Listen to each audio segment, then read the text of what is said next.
Hello everyone, good morning and welcome you all to Rachna's Navangel World. Me, Sunny. And yes, it's a new day, new beginning and day starts with all you lovely and beautiful people. So yes, आज आहे 24 hours duty ready झालो आहे रचना किचनमध्ये. So सकाळची धावपळ चालू आहे माझ्यासाठी, नाईसासाठी टिफिन रेडी करत आहे. सो येस, दिवसभर काय काय करणार आहोत हे तुम्ही बघणारच आहात. सो ब्रेकफास्ट रेडी आहे. आज आहे डोसा आणि बाकीचं काय आहे ते तुम्ही यूट्यूब शॉर्ट्समध्ये बघतच असणार टिफिन सिरीजमध्ये. So please stay connected. Sunny गेला सकाळी, जसं की तुम्ही पाहिलं 24 hours ड्युटी. लगेच नायसासुद्धा गेली. नायसाची आता व्हॅन 7:45 वाजता यायला स्टार्ट झाली आजपासूनच. नाही तर युजली 8:20 वगैरे यायची. म्हणून माझी फुल धावपळ. तरी मी 5ला उठली. आता किती 6:15 वगैरे सगळं करता झालं, कारण नाश्ता, 2 टाइम्सचं टिफिन, नायसाचं वेगळं टिफिन, कारण बटाट्याची भाजी आवडते. पण आता नायसाला उठवलं आणि जे फटाफट धावडवलं आहे ना बिचारीला. सो त्यानंतर ते गेल्यानंतर व्हिडिओ एडिट झालेला आहे. थोडेफार जे भांडी होते ते आईंनी वॉश केले, कपडेसुद्धा आईंनी लावलेले आहेत. आता मी किचनमध्ये जाते. भांडी वगैरे बऱ्यापैकी ड्राय झाले असतील, सो ते लावून घेते आणि फ्लोअर क्लीन करून घेते. आणि त्याच्यानंतर मी जाणार आहे आईबरोबर. आम्ही चाललो फाल्गुनीच्या सासरी. म्हणजे तुम्ही त्यांच्या कदाचित ब्लॉगमध्ये पाहिलं असेल, त्यांची जी काकी, ज्याला ते नानी म्हणतात, त्या थोड्या आजारी होत्या. म्हणून मग त्यांना आम्ही भेटायला आता चाललो आहोत. सो नायसा येण्याच्या आधी मी फटाफट भेटून आम्ही येऊन जाऊ. सो असा रुटीन चालू झालेला आहे धावपळीचा. आणि फक्त माझाच नाही तर प्रत्येक स्त्रीचा, प्रत्येक बाईचा, मग ती वर्किंग असो किंवा ती हाऊसवाईफ असो, सगळ्यांचा असाच रुटीन चालू असतो. मॉर्निंग म्हणजे एकदम हेक्टिक होतं. नंतर मला असं वाटतं ईच अँड एव्हरी डे काही ना काहीतरी वेगळं घडत असतं आपल्या आयुष्यात. फक्त एवढंच की आपण हसत सगळी कामं करायला पाहिजेत. स्ट्रेस घेऊन काही मिळणार नाही आहे. उलट स्ट्रेस घेतलं की ते काम अजून डबल ट्रिपल वाढतं, मला असं वाटतं. म्हणजे जे इझी होणार असतं ना, ते पण डिफिकल्ट वेनी व्हायला स्टार्ट होतं आणि मग आपल्याला अजून टेन्शन येतं. एनिवेज, सो दिवसाची सुरुवात तर खूप छान पद्धतीने झालेली आहे आणि पुढे काय होणार आहे लेट्स सी, तुम्हाला समजेलच. पीपल स्टे साईनाथ स्मरावे मवित्व पदा नित्य भावे, पुरावे तरी भक्तीसाठी स्वभावे, करावे जगाजारुनी माय ताता, नमस्कार साष्टांग श्री साईनाथा. वसे जो सदा गावया संत लीला, दिसे अज्ञ लोकान परिचो जनाला, परियंतरी ज्ञान कैवल्य दाता, नमस्कार साष्टांग श्री साईनाथा. सो आईंची पूजा चालू आहे आणि आई डेली असंच जोरात जी पण प्रार्थना असेल किंवा जे पण मंत्र असेल ते बोलतात. पूर्ण घरात एवढी पॉझिटिव्हिटी स्प्रेड होते ना, नायसाच्या कानावर सुद्धा पडतं. म्हणजे आम्ही कोणत्याही कोण्यात असलं तरी आईंचा आवाज येतो, म्हणून छान वाटतं. अँड हे सो चला मग इकडचं सगळं काही आवरून घेते मी. आज मला थोडंसं लेट झालं, तरी एवढ्या लवकर उठूनसुद्धा लेट झालं, पण इट्स ओके, कारण एवढी सगळ्या गोष्टी बनवायच्या असतात. म्हणून मग मिक्सर मी काढलेला आणि यात मी मस्त जो पीठ आहे चपातीचा तो मळून घेतला. ह्याच्यामुळे माझं सगळं काही कामं क्विक झाली ॲक्च्युली. सो हा आहे अगारोचा. मला एक लोकांनी विचारलेलं की तुम्ही एक्झॅक्टली यात काय करतात, तर यात आपण पीठ मळू शकतो, केकसुद्धा बनवू शकतो. म्हणजे केकसाठी जे बॅटर असतं ते बीट करू शकतो. आणि इथे आहे मिक्सर. तर ह्याचं त्यांनी एक प्रॉपर वेसल दिलेलं आहे आणि हे मी ॲक्च्युली दाखवलंसुद्धा आहे. आणि इथून तुम्ही कबाब्स वगैरे सगळं बनवू शकतात, सीख कबाब वगैरे.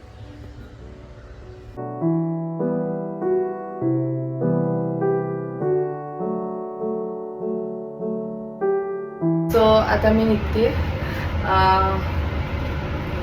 आणि ब्लॉग्स जसं काही मी सांगितलं आधीसुद्धा पुढे मागे होत आहेत, लेट होत आहेत. एक ब्लॉग मस्त काल शूट झाला आहे जो सनीच्या मोबाईलमध्ये आहे आणि सनी आता हॉस्पिटलला गेला आहे, म्हणून मी तो आज पोस्ट नाही करू शकले, म्हणून मी हा पोस्ट करते. आणि आज आहे थर्सडे. सो येस, तुम्ही थर्सडेचाच ब्लॉग बघताय. फक्त जो वेनसडेचा ब्लॉग आहे तो पेंडिंग आहे. सो तो सुद्धा तुम्ही लवकरच बघाल.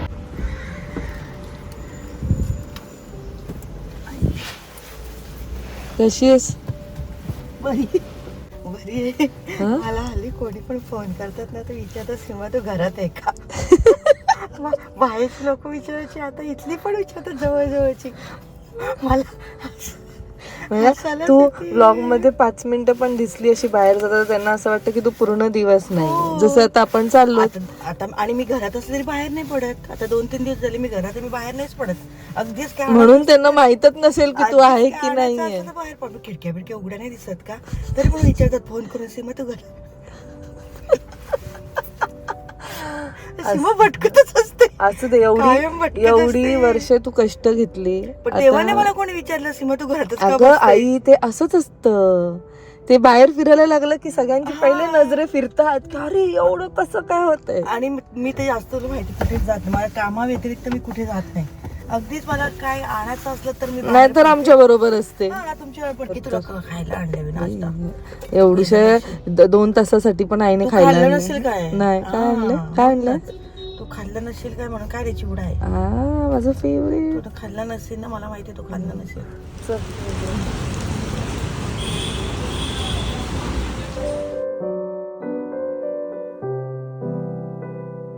पुढे जाईल अजून आलीच नाही लोक. गावठी आहेत काय हे? गावठी आहेत याचीच भेंडी. तुझ्याकडे आहे भेंडी actually. आणि हे कारलं पण गावठी आहे. कारली, भेंडी, काकडी. कारलं कसं दिला तुला? पाहिजे काकडी? परवा काढली आता परत काय. फायनली आम्ही आलोत घरी. छान झालं आणि गाडी चांगली चालवली. कसं वाटतं तुला आपल्या गाडीत बसून? मला बरं वाटतं आणि मेन म्हणजे ना रचना मला सगळे माझे कामं होतात त्यात मला खूप बरं वाटतं. आणि रचना गाडी तर मस्तच चालवते. तर आम्ही सगळं भाजीवाले बिजीवाले कुठे बसलाय का लगेच गाडी थांबवता येते. सनी पण थांबवतो, आभी पण थांबवतो, पण मी एकदम बिंदास असते.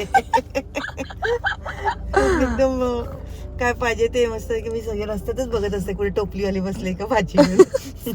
आईला आणि सगळे ते काय म्हणतात गावठी भाज्या. गावठी भाज्या आणि रेनी सीझन मधल्या जेवढ्या भाज्या आहेत. आता पण तिने कंटोळी घेतले, जेवढे होते तेवढे घेतले बिचारे. ते पण मोजून एवढूशेच होते. यावेळेस मी बाजारात बाहेर गेले त्यामुळे मला भाज्या खायलाच नाही मिळाल्या. पालेभाज्या गेलीच नाही ना मी, खूप पाऊस पडत होता ना. हा पावसामुळे पावसामुळे अगं गेली नव्हती. सगळ्यांचा तोच इश्यू. आणि आपल्याला ऑनलाईन त्या पालेभाज्या भाज्या खायलाच सगळ्या नाही नाही मिळत. नाही ना. एकच फक्त जी कोरलाची खाल्ली आणि कुरडूची खाल्ली, बाकी ती कोरल्याची तू दिलेली म्हणून आम्ही पण मस्त खाल्ली. होती ना ती. मी तर 2 वेळा बनवून खाल्ली ती. हा, छानच भाजी होती. आणि कुरडूची एकदा खाल्ली, पण ती बाकीचे ते सशाचे कान बिन ते खाण्यात नाही मिळाले मला. हे तुम्ही सगळं ऐकलंय का? ससे कान नाही ग, ते कुरडू. ती भाजी वेगळी असते मस्त. ती याची एक याची भाजी असते ग, ती पण छान असते भारंगीची, ती पण नाही खायला मिळाली. काय नावं घेतले ताईने. पण यावेळेस आम्हाला हे खायला मिळालं, कोणतं पेंढरूची काकींना अरुणाकीना कुठेतरी मिळाली. आणि काय त्यांनी- नाव काय ती मला भाजी तर लागते माहिती ना. पण नाही. या भाज्या का खायच्या माहिती करायची ना, या विदाऊट खताच्या असतात म्हणून या पावसा आणि त्या पोटाला चांगल्या असतात. पण त्याची टेस्ट पण ऍक्च्युली छान चांगली असते म्हणून त्या भाज्या खायच्या असतात. चला. चला उतरू. Yes. मला काय घ्यायचंय? ते बघ खाऊ आहे तुला आई आईसाठी. A for apple. B for ball. C for cat. D D for dog. E for elephant. My favorite animal is dog. Dog color is yellow color. Dog says bok bok. Dog eat vegetables and fruits. Dog lives in lives in kennel. Good girl. So सगळीकडे dog बोलायची नाही गरज आहे बाबू. एकदा तू स्टार्टिंगला बोलते ना dog, मग his favourite colour is, he it's असं बोलायचं. पण ठीक आहे, तुला जसं जमतं तसं बोल, ठीक आहे. That's another सो नायसाच्या स्कूलमध्ये उद्या आहे animal day. ये That's another. आणि आता मस्त नायसाने एक 3D Pen. स्पेक्स बनवलाय. आणि हे हे पण बघा बनवायचे. क्यूट वाला. घालून दाखव बबू. काल ऑलरेडी आम्ही शॉर्ट मध्ये दाखवला आहे. आणि हा वाला तुटलाय. तुटला म्हणून आम्ही दुसरा बनवला. हा वाला तुटला म्हणून आम्ही दुसरा बनवला. I am monster. मी बाबांसारखं वाटते. बाबांसारखं वाटते. दाखव. थांब. अगो बाई, अगो बाई. दाखव.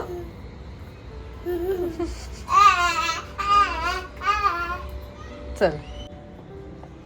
सो नायसा मॅडमचं इथला अभ्यास झालेला आहे. आम्ही A to Z सुद्धा केलं. काही ॲक्टिव्हिटीज केल्या. उद्याचे स्कूलमध्ये आहे ते सुद्धा त्याची पण प्रॅक्टिस केली. आणि आता कुठे चालली? काकीकडे. आता काकीचं टर्न. आता काकी घेणार आहे तिचं ड्रॉइंग. आई पण हा करते मी. काकीला त्रास नाही द्यायचा. नायसा. नायसा. अरे वा, नायसा बघा किती छान मास्क बनवले. नायसा मस्त कलर केलं तू. हे बघा अजून एक हे बघ. अजून एक राहिलाय.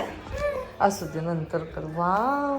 सो नायसाला ही ॲक्टिव्हिटी एवढी आवडली आणि तिने भरून केलेलं आहे. सो नेक्सस मॉलमध्ये बार्गेन शॉप आय गेस त्याचं नाव आहे, जिथे तुम्हाला खूप सारे असे वेगवेगळे ॲक्टिव्हिटीजचे बुक्स ज्यांना पण रीडिंग वगैरे आवडते त्यांच्यासाठी सुद्धा तिथे खूप बुक्स अवेलेबल आहे. सो मी ही तिकडनं घेतली आणि ऑफर प्राईस चालू होती 99 रुपीजला.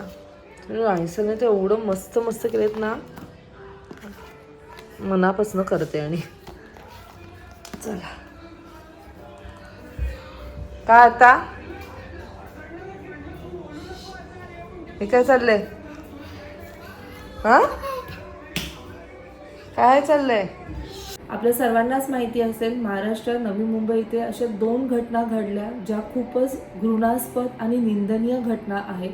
म्हणजे जेव्हा मी त्या घटना बघितल्या आणि ऐकल्या खूप वाईट वाटलं. म्हणजे काय काय होतंय समाजात. एका रागामुळे किंवा त्याचा राग कितपत जाऊ शकतो आणि तो कसं त्या गोष्टीला रिॲक्ट करू शकतो. एक गोष्ट मी जी नोटीस केली ती म्हणजे अनेकदा असं होतं की कुटुंबाला आणि त्या मुलीला दोष दिला जातो.